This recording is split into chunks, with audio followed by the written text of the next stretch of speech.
Hidup bersama. Kalau kita memperkata tentang kesusasteraan, hal itu tidak dapat dipisahkan dengan manusia dan masyarakat. Arti kesusasteraan kepada kehidupan manusia dilihat dalam dua sudut pandangan, iaitu sudut pandangan lama dan yang baharu, sesuai dengan hakikat sastera itu sendiri yang berkembang dari segi bentuk, jenis dan fungsinya. Sastera dapat menjadikan pembaca memahami kehidupan dengan lebih berfalsafah, iaitu dapat menerima keperihalan tentang manusia dan masyarakat yang kadang-kala sukar untuk dimengertikan oleh fikiran rasional. Nilai dalam sastra Melayu juga terdapat kepelbagaian khazanah kesusahan rakyat yang melambangkan cerminan budaya dalam kehidupan masyarakat Melayu tradisional di alam Melayu. Selain itu, keagraban masyarakat Melayu tradisional dengan alam yang disifatkan sebagai guru yang terbentang seiring dengan kedatangan Islam di alam Melayu telah membentuk akal budi, kosmologi dan watancau iaitu bangsa Melayu. Sejarah kedatangan agama Islam di alam Melayu lebih 600 tahun lalu telah membawa sinar kesusasteraan Melayu yang mengubah pemikiran bangsa Melayu. Menurut Ali Ahmad tahun 1996 mengatakan kesusasteraan lahir daripada masyarakat yang menceritakan kisah alam, pengarah dan khalayak. Selain itu, kesusasteraan Melayu tradisional merupakan warisan bangsa Melayu di alam Melayu yang bergerak maju seiring dengan kedatangan Islam. Kedatangan Islam di alam Melayu telah membentuk kehidupan dan keunggulan akal budi bangsa Melayu menjadi bijaksana menerusi penceritaan dan pengajaran yang terdapat dalam watak cerita sepertinya cerita Ripulara, cerita binatang dan jenaka Melayu seperti Awang, Anabatir, Awang Selampit, Awang Belanga, Sang Kacir, Pak Pandey dan Mat Jenin. Nilai sastra mampu menjana perpaduan rakyat kaum di Malaysia dengan utuh yang terdiri daripada berbilang kaum. Melalui teks sastra dan penulisan dan pelbagai karya sastra, rakyat dapat disatukan dalam wadah perpaduan. Karya-karya sastra di negara ini banyak menjurus kepada perpaduan kaum dan juga kemerdekaan negara. Ianya dapat dilihat melalui latar belakang, tema dan juga watak dan perwatakan.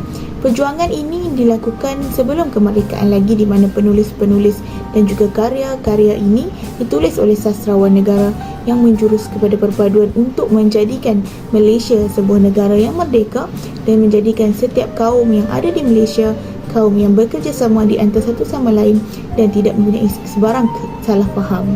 Dapat kita lihat di mana contoh yang ditulis oleh karya-karya Usman Awang yang menyuarakan perpaduan kaum dengan pemikiran yang peka kepada masalah yang dihadapi oleh rakyat di sekitarnya. Kita dapat lihat melalui puisi-puisi yang ditulis oleh Usman Awang juga menjurus kepada perpaduan kaum. Seterusnya, sastra melambangkan jiwa bangsa, bahasa jiwa bangsa. Tetapi bagaimanakah bahasa itu dapat diungkapkan sebagai jiwa bangsa? Tentunya melalui sastra. Sastra sememangnya dapat membentuk jiwa bangsa rakyat. Dengan mempelajari segala jenis bentuk penulisan yang puitis, secara tidak langsung, sastra dapat melahirkan rakyat yang menghargai bahasa. Karya penulisan sastra yang dihasilkan melalui luahan jiwa dalam bentuk puisi, cerpen, drama dan novel akan disiarkan melalui akhbar, majalah, buku dan juga dilakonkan dalam radio. Hasil karya yang dihargai akan menyunting semangat bangsa Malaysia untuk terus mempelajari sastra dengan lebih mendalam. Ketika itu, perkataan bahasa jiwa bangsa akan menjadi lebih sinonim dengan rakyat Malaysia yang sering memartabatkan sastra dalam segala aspek. Maka, sastra adalah jiwa negara dalam erti kata bahawa bangsa adalah rakyat yang membentuk negara.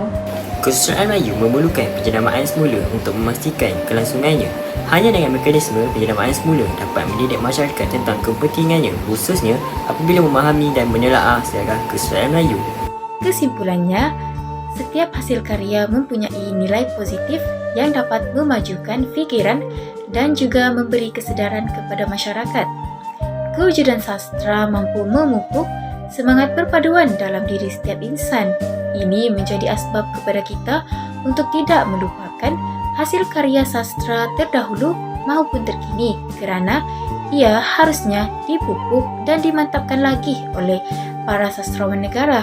Penglibatan semua pihak dalam mengembangkan lagi karya sastra sangatlah digalakkan bagi meningkatkan ilmu pengetahuan tentang sastra.